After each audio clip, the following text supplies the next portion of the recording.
Dear students, स्वागत है आपका हमारे YouTube चैनल में। आज हम कक्षा 8 हिंदी का एक बेहद रोचक और भावनात्मक पाठ लाख की चूड़ियां पढ़ने वाले हैं। इस वीडियो को खास बनाने के लिए हम इसमें आपको देने वाले हैं पूरे पाठ का आसान एक्सप्लेनेशन, कठिन शब्दों के अर्थ, महत्वपूर्ण प्रश्नोत्तर, परीक्षा के लिए जरूरी अन्य प्रश्न उत्तर, जल्दी रिवीजन के लिए महत्वपूर्ण बिंदु और साथ ही जानेंगे लेखक की जीवनी भी। अगर आप चाहते हैं कि आपकी तैयारी स्ट्रॉन्ग हो और एग्जाम में अच्छे मार्क्स आएं, तो इस वीडियो को अंत तक जरूर देखें। तो चलिए बिना समय गवाए शुरू करते हैं। पाठ के कठिन शब्दों के अर्थ: ठिठक, रुख, बेलनुमा मुंगरियां, गोल लकड़ी, मुखातिब, सामने मुख करके बोलना, लहकर, खुश होकर, लोहे लगना, मुश्किल होना, वस्तु विनिमय, वस्तु के बदले वस्तु, विरले, बहुत कम, सहन, आंगन, हाथ काटना, बेरोजगार करना। पाठ के प्रश्नोत्तर। प्रश्न: बचपन में लेखक अपने मामा के गांव चाव से क्यों जाता था और बदलू को बदलू मामा न कहकर बदलू काका क्यों कहता था? उत्तर: बचपन में लेखक अपने मामा के गांव चाव से इसलिए जाता था क्योंकि लेखक के मामा के गांव में लाख की चूड़ियां बनाने वाला कारीगर बदलू रहता था। लेखक को बदलू काका से अत्यधिक लगाव था। वो लेखक को ढेर सारी लाख की रंग बिरंगी गोलियां देता था, इसलिए लेखक अपने मामा के गांव चाव से जाता था। गांव के सभी लोग बदलू को बदलू काका कहकर बुलाते थे, इस कारण लेखक भी बदलू मामा न कहकर बदलू काका कहता था। प्रश्न: वस्तु विनिमय क्या है? विनिमय की प्रचलित पद्धति क्या है? उत्तर: वस्तु विनिमय में एक वस्तु को दूसरी वस्तु देकर लिया जाता था। वस्तु के लिए पैसे नहीं लिए जाते थे, वस्तु के बदले वस्तु ली दी जाती थी।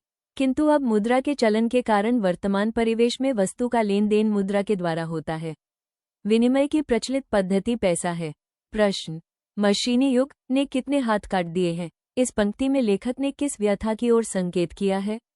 उत्तर: इस पंक्ति में लेखक ने कारीगरों की व्यथा की ओर संकेत किया है कि मशीनों के आगमन के साथ कारीगरों के हाथ से काम धंधा छिन गया, मानो उनके हाथ ही कट गए हों। उन कारीगरों का रोजगार इन पैतृक काम धंधों से ही चलता था। उसके अलावा उन्होंने कभी कुछ नहीं सीखा था। वे पीढ़ी दर पीढ़ी अपनी इस कला को बढ़ाते चले आ रहे हैं और साथ में रोजी रोटी भी चला रहे हैं। परंतु मशीनी युग ने जहां उनकी रोजी रोटी पर वार किया है, मशीनों ने लोगों को बेरोजगार बना दिया। प्रश्न: बदलू के मन में ऐसी कौन सी व्यथा थी जो लेखक से छिपी न रह सकी? उत्तर: बदलू लाख की चूड़ियां बेचा करता था, परंतु जैसे जैसे कांच की चूड़ियों का प्रचलन बढ़ता गया, उसका व्यवसाय ठप पड़ने लगा। अपने व्यवसाय की यह दुर्दशा बदलू को मन ही मन कचौटती थी।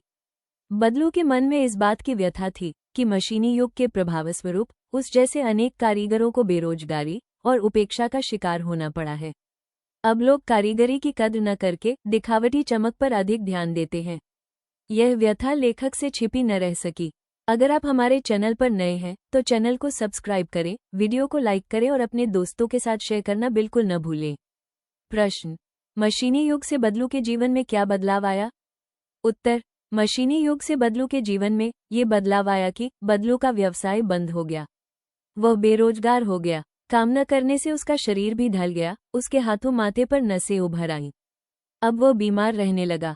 प्रश्न: लाख की वस्तुओं का निर्माण भारत के किन किन राज्यों में होता है?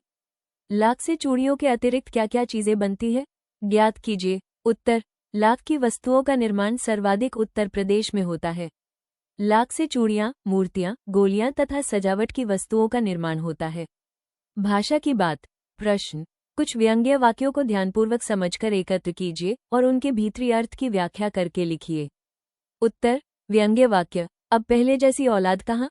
व्याख्या: आजकल किसी भी बुजुर्ग के मुख से आमतौर पर यह सुनने मिलता है, जिसमें उनके हृदय में छिपा दुख और व्यंग्य देखने मिलता है। उनका मानना है कि आजकल की संतान बुजुर्गों को अधिक सम्मान नहीं देती। प्रश्न: पाठ से तीनों प्रकार की संज्ञाएं चुनकर लिखिए। उत्तर: क व्यक्तिवाचक संज्ञा बदलू, बेलन, मचिया। ख जातिवाचक संज्ञा आदमी, मकान, शहर। ग भाववाचक संज्ञा स्वभाव, रुचि, व्यथा। प्रश्न: गांव की बोली में कई शब्दों के उच्चारण बदल जाते हैं।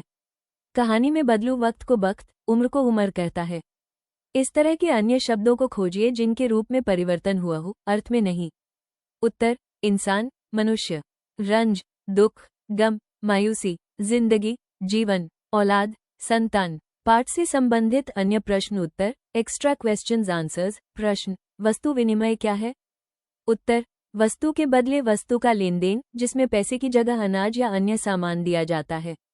प्रश्न, बचपन में लेखक मामा के गांव चाव से क्यों जाता था? उत्तर, क्योंकि वहां बदलू काका उसे लाख की रंग बिरंगी गोलियां बनाकर देते थे। प्रश्न, मशीनी युग से बदलू के जीवन में क्या बदलाव आया? उत्तर, उसका काम बंद हो गया, वो गरीबी और बीमारी से घिर गया और उसकी गाय भी बिक गई। प्रश्न, बदलू के जीवन में क्या बदलाव आया? उत्तर, कांच की चूड़ियों के चलन ने बदलू के पुश्तैनी धंधे को खत्म कर दिया।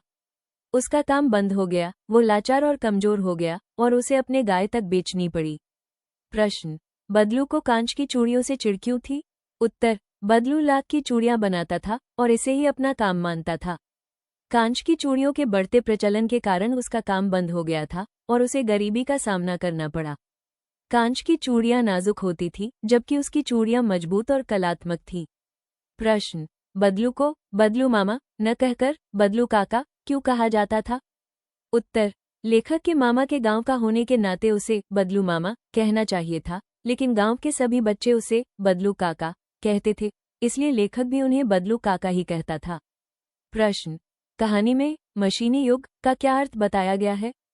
उत्तर, मशीनी युग का अर्थ है हाथों से बनने वाली वस्तुओं की जगह मशीनों द्वारा तेजी से और अधिक मात्रा में उत्पादन। इससे बदलू जैसे कारीगरों का रोजगार छिन गया और ग्रामीण अर्थव्यवस्था पर बुरा असर पड़ा। प्रश्न, बदलू ने अपनी अंतिम जोड़ी चूड़ियां जमींदार को क्यों नहीं दी? उत्तर, जमींदार ने उसकी लाख की सुंदर चूड़ियों के लिए बहुत कम दाम दिए थे। बदलू स्वाभिमानी था, इसलिए उसने कम दाम में चूड़ियां देने से मना कर दिया और कहा कि वो चाहे तो कहीं और से ले ले। पाठ के मुख्य बिंदु, लेखक कामतानाथ। मुख्य पात्र, बदलू मनिहार, लेखक। विषय, पारंपरिक कला का लोप और मशीनरी का प्रभाव। महत्वपूर्ण संदर्भ, बदलू लाख की गोलियां बच्चों को देता था, कांच की चूड़ियों से नफरत। मूल विषय, मशीनीकरण के कारण लघु उद्योगों की बर्बादी। लेखक की भावना, लेखक ने बदलू के सीधेपन और उसके स्वाभिमान को दिखाया है, जो कांच की चूड़ियों की तरह आसानी से नहीं टूटता। पाठ के लेखक की जीवनी, जन्म 22 सितंबर 1935 को लखनऊ में हुआ था। हिंदी साहित्य में स्थान, कामतानाथ हिंदी साहित्य के एक प्रतिष्ठित लेखक थे। साहित्यिक विशेषता, उन्होंने अपनी रचनाओं में ग्रामीण जीवन, सामाजिक मुद्दों, मानवीय संवेदनाओं और बदलते परिवेश को गहराई से चित्रित किया है। प्रमुख विधाएं, वे मुख्य रूप से कहानियां, उपन्यास और नाटकों के लिए जाने जाते हैं। शैली, उनकी रचनाओं में यथार्थवाद और आम आदमी की पीड़ा का चित्रण मिलता है। पुरस्कार, उन्हें उत्तर प्रदेश हिंदी संस्थान ने साहित्य भूषण पुरस्कार से सम्मानित किया था। मृत्यु 25 मई 2015। यह वीडियो आपको कैसा लगा? अगर अच्छा लगा हो तो सब्सक्राइब और लाइक करें तथा वीडियो को शेयर करें तथा कमेंट भी करें।